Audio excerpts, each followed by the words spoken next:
E aí, você acha que todo escolhido não tem escolha? Nós vamos falar sobre isso neste vídeo e vamos ver se a sua opinião está de acordo com aquilo que eu também acredito. Fica conosco até o final deste vídeo, porque lá no finalzinho eu vou deixar a minha opinião sobre esse tema que é motivo de tantos debates. Mas antes eu vou pedir para você se inscrever aqui no canal, para que toda notificação de vídeos novos chegue até você. Curte também esse vídeo e compartilha com alguém que tem a mesma dúvida que você sobre esse assunto. Época em que Israel estava completamente corrompido pela idolatria, pela imoralidade. Aquela nação tinha se afastado do Deus vivo e estava vivendo de acordo cada um com seus prazeres, com as suas vontades. E aí Deus um dia chega até um jovem chamado Jeremias para que ele fosse o mensageiro de Deus para levar a palavra àquela nação. Seria palavra de conserto, seria palavra de repreensão, mas também ele seria o canal onde Deus daria esperança para aquele povo. Só que Jeremias, no momento que Deus o chama para algo tão grandioso, ele começa a questionar o Senhor. Ele começa a dizer assim: Poxa, Senhor, eu não passo de uma criança. Eles não irão dar credibilidade a tudo que eu falar. E aí o Senhor se vira para Jeremias e diz assim: Jeremias, antes que eu te formasse no ventre materno, eu te conheci. O próprio Deus estava dando uma mensagem para Jeremias naquele momento, dizendo assim: Eu sei onde vai as suas limitações, eu sei onde vai os seus medos, os seus temores, e é por isso que eu te escolhi. Eu sei do que você é ou não capaz de fazer. E ele continua dizendo assim: Antes que você saísse da madre, eu te consagrei profeta às nações. Tem pessoas que ela passam a vida inteira diante dos seus líderes, querendo mostrar serviço, querendo mostrar obras, para que aqueles homens os unja a pastor, a missionário, sabe, apóstolo, a bispo, que Deus nos mostra que foi o próprio Deus que consagrou Jeremias desde o ventre materno. Ele não foi uma escolha do homem, ele não foi uma unção do homem, ele foi uma unção do próprio Deus. E isso me lembra uma situação que aconteceu comigo, uma experiência que eu vivi. Eu estava naquela fase que o meu sonho era ser atriz, ir para a Rede Globo, fazer novelas, né, me destacar no Brasil inteiro. E aí eu comecei a estudar teatro, só que eu já ia para a igreja, até porque desde pequena eu sempre tive uma conexão muito grande com Deus. Às vezes eu passava horas à noite deitada no meu quarto, falando com ele, orando, sabe? Eu já era batizada nas águas, batizada com o Espírito Santo. Só que nessa época nós começamos a fazer alguns cultos. Nós tínhamos um restaurante, só que aquele espaço começou a ficar tão pequeno para a quantidade de gente que começou e nos cultos nós fazíamos ali à noite, que nós decidimos realmente abrir a igreja, documentar e fazer tudo conforme a lei. E o meu irmão e a minha cunhada precisavam ser ungidos para que eles pudessem conduzir a igreja. Convidamos um bispo lá da Bahia que veio fazer essa unção. Um dia preparamos a igreja, convidamos alguns amigos nossos pastores, a igreja estava lotada, e naquele dia iria acontecer a unção a pastores, da minha cunhada e do meu irmão. Lembro como se fosse hoje, eu estava com um vestido longo, azul. Dentro da unção, o bispo me chama e fala: Irmã Meire, sobe aqui que você também vai ser ungida. E eu confesso para você que naquele momento eu tomei um impacto e eu disse: não, é só eles dois que vão ser ungidos. E eu lembro que ele falou assim: Deus mandou ungir você também, porque ele tem uma grande obra com você. Naquele momento eu olhei para o meu irmão, tipo, pedindo socorro, me socorre. E meu irmão olhou para mim e disse assim: há 30 dias que o Senhor mandou orar pela tua unção. Porque foi um impacto, porque eu estava vivendo um momento da minha vida que realmente eu amava Jesus, sabe? Era como se fosse aquele namoro. O rapaz até ama a namorada, passeia com ela nos finais de semana, conhece a família, mas não quer casar, não quer compromisso assim, de alicerçar mesmo uma aliança. Eu estava assim, eu amava Jesus, liderava os jovens, não faltava um culto, era batizado no Espírito Santo, mas eu queria viver a minha vida, eu já tinha feito planos para mim. E o meu plano era ser uma atriz, eu não pude dizer não para Jesus. E eu subi naquele altar e eu fui consagrada pastora junto com meu irmão e com a minha cunhada. Ministrava na igreja alguns cultos. E aí, dali em diante, eu comecei oficialmente como pastora, ministrando na igreja, pregando a palavra de Deus, porque Deus já tinha me dado desde pequena o dom da palavra.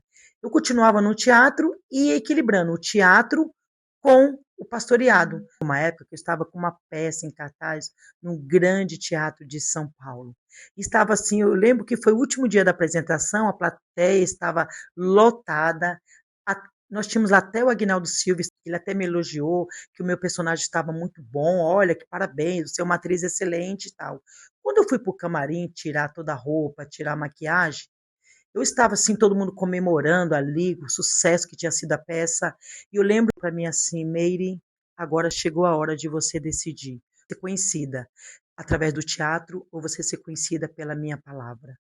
E eu lembro que naquele momento foi algo chocante, porque eu não esperava que Deus fizesse aquela pergunta. Na realidade, eu sabia que aquele momento iria chegar, mas eu estava adiando há tanto tempo, né? E eu lembro que naquele momento eu só bati a cabeça e disse: Senhor, eu escolho pregar a tua palavra, eu escolho o Senhor. E eu comecei a chorar, e os outros atores olhavam aquilo ali, e na cabeça deles eu estava chorando porque eu estava emocionada com o final do espetáculo. Mas eu estava ali me rendendo à vontade do Senhor, me rendendo ao propósito que Ele tinha na minha vida. E agora eu vou te responder se realmente o escolhido ele tem escolha. Eu acredito que sim, porque Deus me conduziu à vontade dele.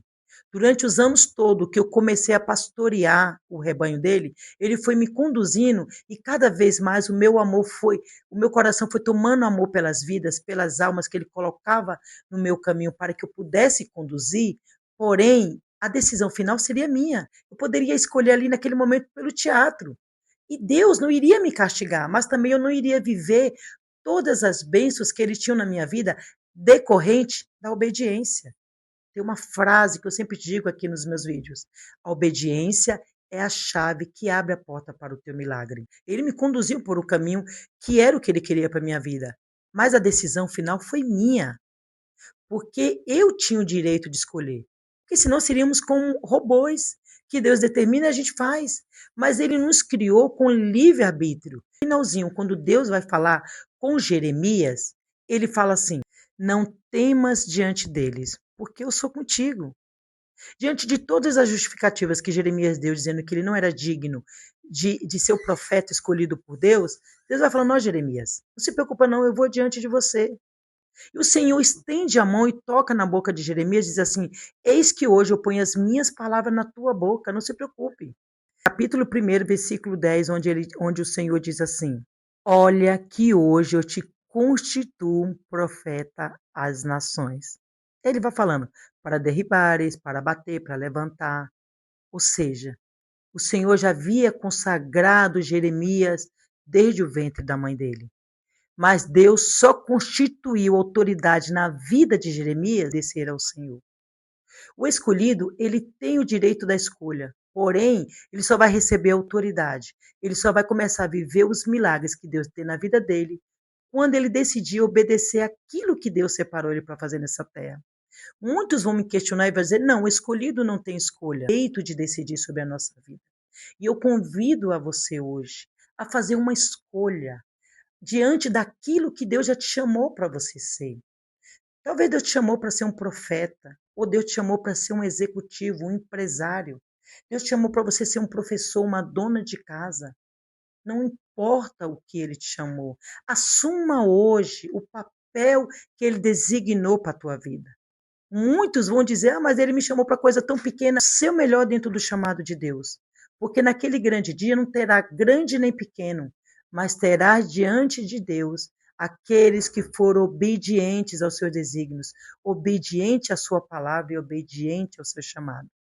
Que você fique com essa mensagem no teu coração, que você se posicione hoje a viver tudo aquilo que Deus te chamou. E depois que eu fiz aquela renúncia do teatro, passados 2 meses, eu recebi um convite de um diretor para mim assim: olha, eu vou estrear uma peça e nós vamos viajar o Brasil inteiro com fazer esse convite para que você possa participar.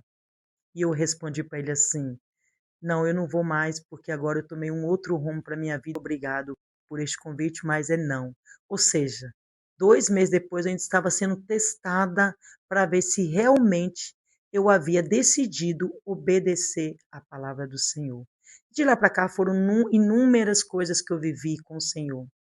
A compra do meu apartamento, viagens, viajei a outras nações, o Senhor tem me levantado aqui no YouTube como uma voz profética. Direcione a você tomar a maior decisão que vai mudar a tua história.